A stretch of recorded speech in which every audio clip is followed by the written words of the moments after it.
Welcome to Ballsy, the podcast where I interview successful artists and creators on how they got the balls to sell their art and turn their practice into a profitable business.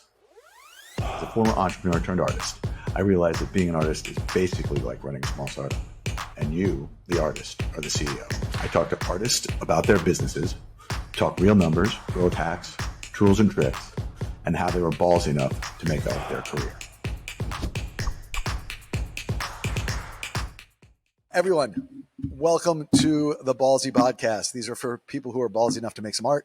Today, we have someone whose work I've admired for quite some time, Jasmyn Marie. Is that correct? That's correct. So Jasmyn, I always like to start it out, tell people a little bit about yourself, and we eventually talk business, but so everyone understands where they can find all your stuff, and two, a little description about your work. Yeah. I'm Jasmyn Marie, a resin artist, and more specifically, I work with dried flowers and preserving them. You can find my work on Instagram, but I have my website, mariesfloralart.com. And just a little bit behind what I do is just preserving flowers, and I create basically different sizes of trays, coasters, wall installations. But then another side of it is I also do wedding bouquet memorial flower preservation. So brides getting married usually send me their bouquets after their wedding, and I preserve them. Same thing, memorial arrangements. So after the memorial, people send them over. Basically make them into something that they can cherish and keep forever. I'm not actually like a floral art kind of guy, but there's something about the kind of the black backgrounds and the flowers that have, I assume it's the depth you do. And for those who are listening and not watching, you do resin work, right? So there's like a depth to the work, really makes them feel just real. Yeah, so the technique that I use is more like a gradient of start really dark. So every 24 to 48 hours, time I pour, I lessen the color or the dye in the resin. So it creates this effect that the flowers like sink into the tray, when in fact the tray is really only an inch thick. Sometimes it goes even a little deeper, 2 to 3 inches, but in reality it's a really small amount that Oh, there's dye in it. That's what it is. Now, is the dye deeper, like stronger in deeper layers? Yeah, so I start off with a really rich deep black, and sometimes I'll use other dark colors like dark green, and I'll add a lot, and then in 24, 48 hours, I just add a little bit less, and I just eyeball it. I don't have this method drawn out to a T. It's usually I eyeball it. I should add a little bit less tomorrow, or I should add a little bit more in a few days. So it really just depends, and I just do it as I see it. That's really cool. That was the part that like makes it so special that I was missing. So how'd you figure that out? Trial and error, really. Yeah, trial and error. Resin is very expensive for those that it can get pretty pricey. And so you really want to master the technique short window. Otherwise, you're just going through resin. And yeah, you're like wasting money. You're learning. But I think that's what's interesting about resin art is that you're always learning. I'm always learning. It's finicky. And yeah, I'm always learning something every day, and I always know to apply that mistake next time. Like, don't do that. Add a little bit less or add a little bit more. Yeah. I used to be a big resin guy also, so I understand the pains and suffering. I think resin work is like tacky, but yours has an elegance and a class about it that I find like particular. You do resin real well. Do you use art resin or do you use something else? Yeah, I use something else. And so I'm into right now super clear pop, but it's always changing. I'm always trying to search for better. Right now, that's the best that I've found right now. Okay. Hopping from brand to brand, but I completely agree with you. And resin art, I like tacky, knick-knacky, very crafty kind of hobby. So I'm really hoping that when people see my work, it changes their perspective on resin. I think yours elevates it to a different level, at least my experience with it, which is really cool. So were you always an artist, or how did you stumble into this particular style of work? And my other question that I ask everybody is, what did you do before you were an artist? I currently work full-time. I am not a full-time artist. I would love to be. Wow. I actually have biology and a graduate in biotechnology. So I'm a research scientist, and I've always loved art. And a couple of years ago, mom got really sick. So I think just by default, everyone sends flowers to someone that's ill. So she was getting flowers left and right from coworkers, friends, family members. It was such a shame seeing these flowers go. What I would do is I would press them, my old college textbooks, wooden presses, and then silica with no clear of what I was going to do with them. And then one day I was, searching through Google. I think it was on Pinterest where I saw resin work using dried flowers, and that's just how I started preserving these flowers. Okay, I didn't realize this was like a side hustle. I thought you had graduated already to full. By the look of your business, at least from the outside, it looks like this is a full-time gig.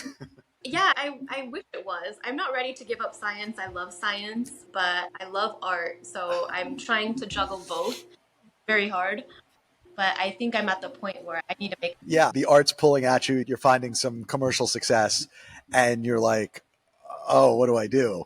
So Right. it's nice. We very rarely find people at literally as this is happening. So maybe we can help with your decision. You're considering that decision. Obviously, you love your career, so it makes it very hard to do the next thing.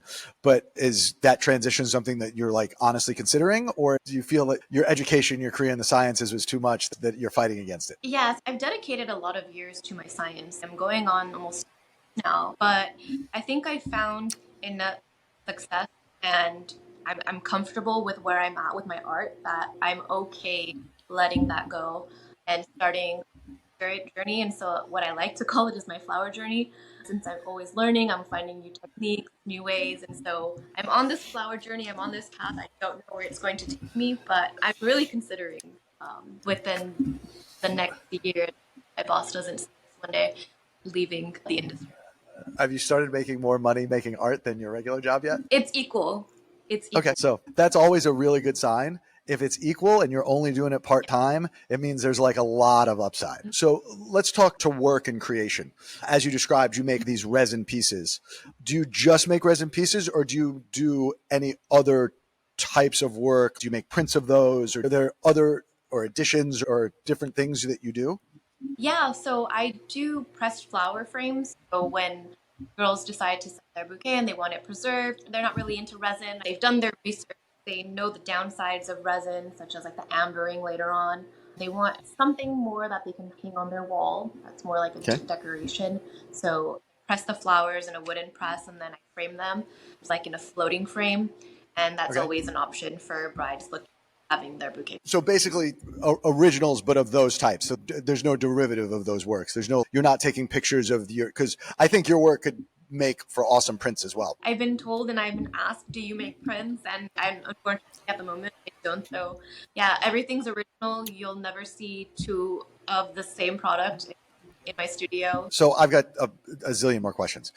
One, well, price point. What does your work sell for? Because I looked on your website and everything's sold out, which is always also a good sign. But what's your market? Just to give a little background, I had one reel take off. It was insane. I was getting at least 500 followers, 1,000 followers. Like every 24 hours, I was just gaining like this momentum. And people were just buying everything that I had listed for months already. And I'm like, what am I going to do? I'm all sold out. People are asking when my next drop is. And I'm thinking to myself, I have to do something to increase my prices. I'm booking out months in advance. So right now, price point. Raise your price. I'm booking out. I'm raising my prices. 2024 is completely booked. I'm up looking to 2025. So I did raise my prices, but 100 is probably my lowest. What size are these? Yeah, so they start anywhere from 8 inches, 12 inches. The biggest I've done is 18. Oh, really? So that's the biggest is 18. Yeah, the biggest that I've had right now is 18. Yeah. Oh, first off, if you're booked out a year, you should raise your prices more. Your demand curve, one of the problems that we all have as an artist, and we all do, it's what you're worth and like, where does the value come? And you sit to yourself, you're like, I can't charge that.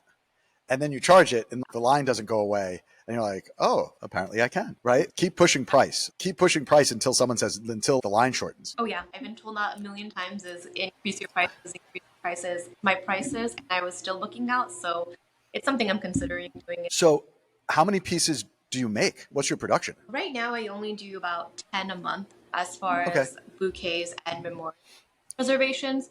But then every 3 months, I do little drops. So the next drop will be on Saturday and 8 trays. And that still includes coasters and smaller trays. So a little over 20 preservation pieces for this next drop. And so when you do a drop like that, they sell out instantly? Yes. Yeah. Okay, great.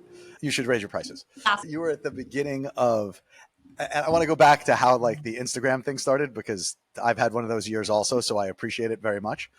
Do you make everything yourself, or do you have assistants, or do you have someone to help you in the studio, or is it like, are you a one-woman show? I'm a one-woman show. I source all my flowers locally or imported. Every couple weeks, I go to the flower market, and I try to hit different flower markets, so Orange County, Los Angeles, and smaller ones like Santa Monica. And I dry them myself. It can take anywhere from 3 to 4 weeks. Oh, Pouring, I do that all myself. Yeah, shipping, all that. wow. You do all the packaging, all the shipping, all the order taking, everything. And you have a full-time job. Everything. And I have a full-time job, correct? Yeah. Okay, I think we have to have a talk. This is another problem with artists. We have to talk to you about hiring some help and getting yourself an assistant. And I think I'm going to start a coaching thing on the side to like get artists so they can like really maximize. What percentage of your work is presses for other people and like preservation work versus fresh artwork that you make, just fresh creative that you do? Yeah, I think right now it's a good balance, 50-50 of work for other people, preserving their bouquet, versus art that I make for myself. So I like to call it as like creating for myself, but eventually I sell it to others. It's a good balance right now. But I think as I continue to book more and going on to the couple of years where I'm booking months in advance with bouquet, I take on less where I focus on myself. That way I can just create more and not have to wait 2-3 months at a time to release it to the public. Which you charge more for? Or do you charge the same? I would probably charge more for it. Definitely. For the press work? Yeah. Okay. Since I'm getting the majority of these pieces, I would probably. I'm going to get you a bunch of interns and you can just start pressing all day long for people and really crank this sucker out. And I'll get a DM from someone asking if I'm looking for an assistant. Right now I'm not hiring, so I feel bad sending them away, but I do get a lot of offers about help. And just as a personal question, why haven't you sought to bring help in? Is it because you like actually enjoy all the work, doing the work yourself, or is it like you just don't want to give the business that much air? Yeah, I've thought about it, and I've been told by family members, why aren't you hiring help? You can have someone give them a list of flowers. But I think there's a part of me that wants to be in control of my art and the creative process behind everything and the concepts behind each tray, and sourcing specific flowers. I'm very particular about which flowers. I think letting go is something that I need to work on, especially for 2024, and getting help. I think it's very beneficial and probably more productive on my end to hire some help. Oh, way more.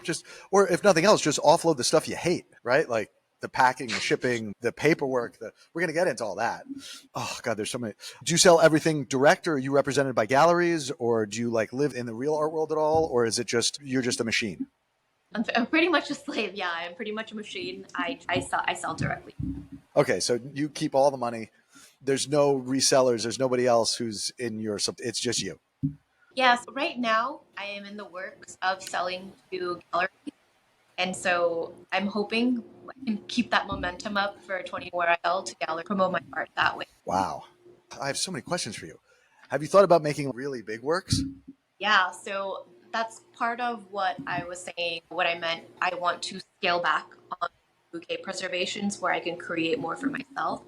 So I have all these visions that I create, and I want to start scaling up and creating like these bigger installations that are just bigger than the 18 inches that I currently create, where I'm able to just like freehand and just go all out with everything that I see for my art. But I definitely would have to scale back on commission work with bouquet preservation. After the interview, I'll give you my thoughts on how I would scale that. Yeah, for sure. So let's go to marketing and sales for a sec. So obviously you have a pretty robust business here. And you mentioned before that you had one reel that kind of caught. Where do they all come from? Yeah, right now it's through Instagram, word of mouth. I get a lot of clients where they get referred by previous clients, and it's just right now word of mouth and Instagram. So I'm just going with the flow. I don't really have a kind of like marketing scheme at the moment. It's just word of mouth. And let me guess, you make all your content yourself also? Yeah, I do. Okay. So basically, are you like just recording as you're making? Do you have like stationary cameras and it's all process, or? Much. kind of just have my stand. I get my camera, and I love doing pouring videos. I see everything up close and the details and all of the flowers and how they're being preserved. And I like to think that I'm telling a story when I'm preserving these flowers. And a lot of the flowers that I do cast have stories behind them. So, like the flowers that my mom, some of them are in my pieces that I've sold before. I have a daughter who's she's 2, and she also loves flowers and helping. So certain flowers that she picks, I'll dry them, and they're added to the tray as well. So every tray has a story, and so I try and structure my reels that way so that you can see the process from beginning to end.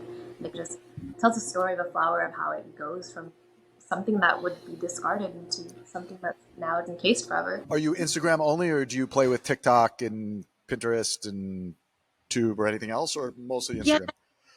yeah, I did Pinterest for a little bit. You'll see if you look me up. I fell off a little bit. And then I tried TikTok. I haven't been on there for a while. I stuck to Instagram, but every now and then I'll just browse TikTok, just Instagram. And you were explaining before that you had one video that like made you an Instagram. Was it slow and then happened all at once? Like, when did you become Instagram famous?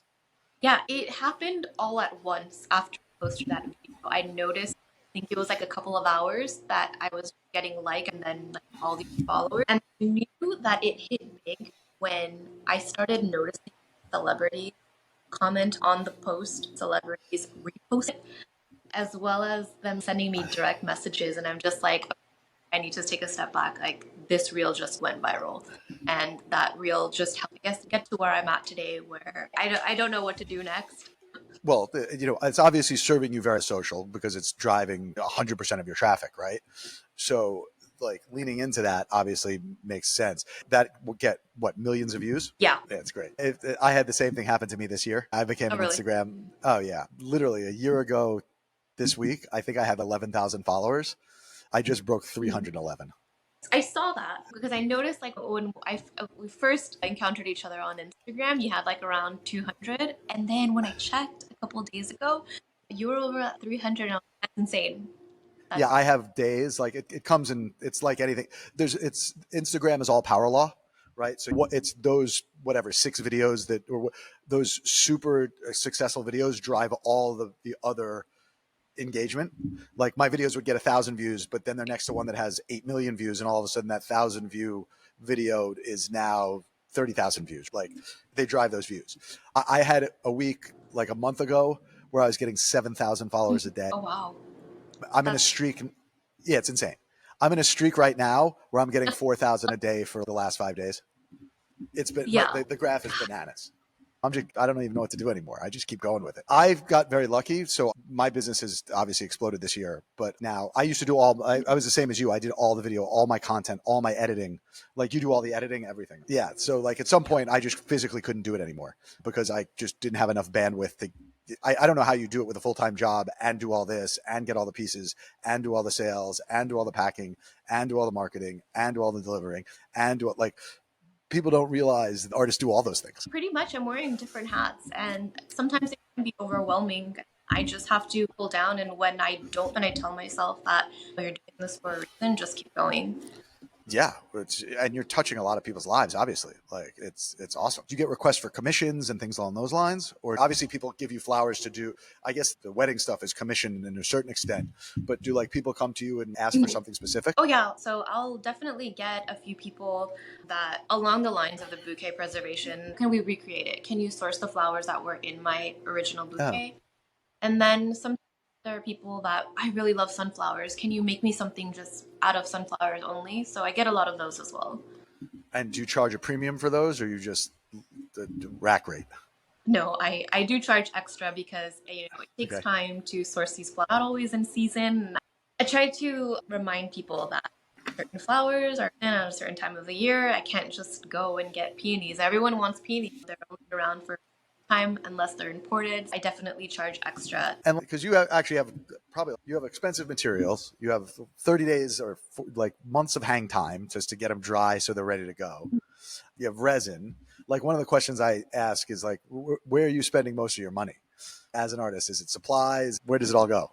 I think the majority of my money goes to resin and the supplies that go to my resin. So a lot of silicone materials like my mats that I end up messing up within a day, but definitely resin. You want to use quality resin, otherwise flowers. So I don't want to mess that up. You only get one shot with resin, high grade quality, Yeah, it's also and easy to flowers. work with. Flowers, Which is more, resin or flowers? flowers. I can spend hundreds of dollars in one day at the flower market. It's insane for a bunch, Yeah. But like 5 stems. It's insane, like $50. where do you work out of that you have all this? Because you need storage space to dry all this stuff. Like your house must smell, your studio must smell great. Yeah, but I think after a certain time, once the stale stench to it. But I work out of my garage, so I dry everything as you can see. I Yeah. have all my dried flowers, but I store everything as far as I could work when girls send in their bouquets. I store them in plastic containers, and every client has their own container with their own flowers and silica, which dries out the flowers. So yeah, I utilize the entire garage. And so, how much time do you actually spend making the art versus all the other things you do versus your job? Yeah, I'm working the majority of the day. Resin work is a slow process, and I think it requires a lot of patience. So I do a lot of my pours early in the morning. So around 6 o'clock, 7 o'clock in the morning, I'll do my first pour, and then once the sun starts to go down, a little bit time, I'll do my second pour. But in between, that's when I'm either working or sourcing flowers, pressing flowers. I do a lot of local drop offs, so brides that are getting married in the area, they can always drop their bouquet off at the house. So I would assume substantially less than 50% of your time is spent actually making the art. Yeah, because it takes a long time, and I think that's something that people don't realize is it takes a significant amount of time to. It's not just pouring resin and then in 2 3 days it's ready. I take my time, even coming up with a composition with the flowers and the, it takes me a put something together. I sit on it, about it, I sleep on it, and then I'll wake up the next day, I'll come back to it, I'll move a flower around, and I won't start pouring until I'm absolutely like 100% convinced like this is it. And then same thing goes with the pouring. I'll pour every 24 to 48 hours, and then even when it comes to the colorant and the gradient, I'll take my time, and if I feel like I need to add less or more, I won't pour that day. I'll wait and I'll think on it on how much I should add. I don't want to mess it up.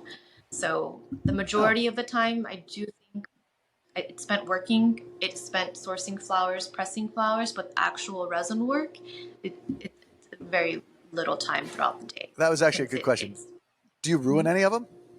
Are there ever any ones that get trashed because yeah. something So doesn't go right? I'm more willing to trash the ones that I create for myself. So every now and then I do get bored, and I try to tell girls that want to start off, use cheap resin and use flowers that you don't care about. Try not to create when you're bored, because then you're just creating like meaningless art. And I find myself, I do that to myself, and then I wake up the next day and I just wasted like $100 of resin, and then I toss it. But when it comes to like actual commission work where I'm working with someone's flowers, I try to be a little bit more careful. And there have been times where I do mess it up, or I take it out of the mold too early and then it just like flops. I have to let it cure, and then it's sanding. And I think that's another aspect of resin work people aren't aware of, is that sanding takes a lot of time. And I'm in the garage just sanding for hours and hours just to get a single layer out. But when I mess up like that, I try not to do it again. But it's very rare I make mistakes like that with other people's flowers, because I know I only get one chance. And I would really hate if that were me. I'm sending Yeah. someone that I'm paying professional and they just ruin the flowers. And a lot of the time for like the memorial flowers, it's maybe just a single rose, a single flower that they kept from their grandma or grandpa's memorial service. So I really try and take my time with those. You mentioned there that you like teach other people how to do some of this stuff. Do you like actually have a formalized class, or is that something you've even thought of as like a business? Because that's, you could probably make a fortune doing that. I've thought about that, but like you said, I don't have the bandwidth to teach. So I Yeah. don't teach, but every now and then I'll get a message from someone saying that you just started resin. there anything that I need to know or a brand of resin, just me a starter resin, supplies, and things like that. And sometimes I will get messages where they send me a photo of their piece and they just messed it up and they added all the resin all at once. And they're like, what do I do? There's nothing you can do about that. It's messed up. Like, hey, this is why you need to do your research. Yeah, I don't teach, unfortunately. Maybe down the line. So on the back of the house type of stuff and keeping track of all these things, do you keep track of all your collectors? Do you keep like a running tally of like where all your artwork went? Like, do you sign and number everything? Do you have like systems for that type of stuff? And if so, how do you do it? Yeah, so at first I didn't. I would just create and ship them out, but I'm trying to be a little bit more strategic this time around with this next collection that's coming out on Saturday. I do have the insert that I'm going to include with all my preservation pieces. It talks about the artwork, what kind of flowers are in the piece, where it's made.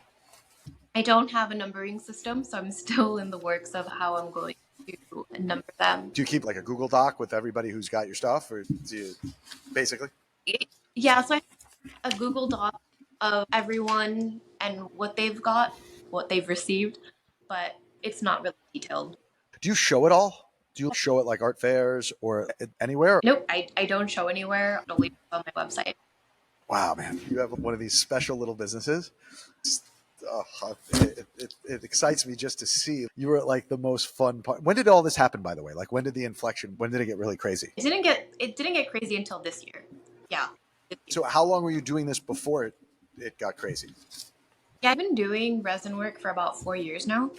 Okay. So about maybe 3.5, 4 years. From going back to marketing for a sec, do you post every day, or what is your social media? What is your, I'm going to call it a strategy. What is your output? What do you do? What do you force yourself to do? Yeah, I tell myself that I post once a day.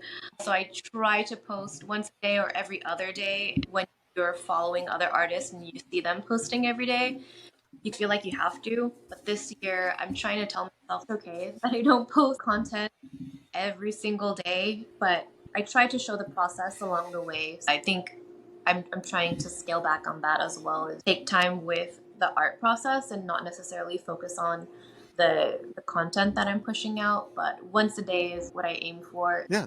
By the way, that was my strategy. Consistency wins. If you do it, once again, because of power law, it takes one video to change your life. And so keep making videos until one changes your life. That's my general philosophy. So where do you see yourself like a year from now? If I could snap my fingers and go like that, what would the dream be in terms of scaling your business, or where do you see like the next levels and the next inflection points of what you're doing? Yeah, I think what I see for myself and my business is what we were talking about, is scaling up and creating these pieces where I can see them in different places. And so I have received a few requests for creating pieces for restaurants and bars, especially overseas in Europe. So I'm really hoping that follows through. And so I'm hoping that my art can be collected in that sense. And I'm hoping that I keep this momentum up and I keep booking out in 2024, 2025, and so on, and just maintaining that busy schedule. I love knowing that people think my art is different and that it touches them. I see the comments every day. I go through them as much as I can and I try to respond to people. How they see my reels, they wake up, they're like, oh, this just made my day, and that makes me happy. As long as my art makes others happy and they see the world a little differently, then I did my job. Do you have like a coach or a mentor or anybody in the art world that you lean on or go to? Or are you like in an insular little practice where you don't see or talk to any other artists? I wouldn't be opposed to that. Right now, it's me just being solo. I don't have a mentor or anyone I can lean on. I wish I did. Right now, it's me and the flower preservation community that I've come to learn over the last several years. But I think with where I see my art going, I try and stay in my own little lane. At what point, what's the catalyst that you think is going to be like, okay, I'm doing this full time now. Like I have to do that. Like I have to follow this dream and make this 100% of my life. And do you think that obviously you can fill the time doing it? I would imagine. Yeah. I remember there was someone that I once spoke to, I want to say it was like a year ago, and they told me something that I could apply to my everyday life is when they ask me a question and they were asking why I don't just leave bouquet preservation and just focus on my art. And I told them that, oh, I want to maybe next year. And they were like, why not now? Like, why do you have to wait till next year? And I was like, oh, I don't know. Usually, like even with like diets, you're like, oh, I'll start my diet like next week. I'll start next week, and it was just like, just do it, just do it. So I think one of these days it's going to hit me where I'm just like, just do it, just do this full time. So I mean, I apply that to everything now. Is I'm not going to wait, just do it. I don't need to wait till tomorrow or next week, or I'm just gonna wake up one day and decide to do this full time. Never ready. Like you'll never be ready. You'll take as much time to do it. You'll fill as much space as you have. You'll take as much time as you need as you're given. So it just out of the frying pan into the fire. So a couple of things I always like to ask people as they're going on this journey, and it's two sides to the same coin. One is, what was your biggest mistake? And then the other side would be like, what's your biggest art achievement? Yeah. I'll start off with the biggest, just where I'm at now and pushing myself to create even when I don't want to. I still create it. And what I think is a flaw in a piece, someone thinks it's just perfection. So I think that's my greatest achievement, is just having others fall in love with my work. And then the downfall, or I guess the backside to it, is knowing when to say no. And I think this year showed that side of my business, is that I might have taken more than I can chew. So I think definitely knowing when to push back is definitely my downfall. And the negative side to my business is that I need to know when. It's one of the harder things to do.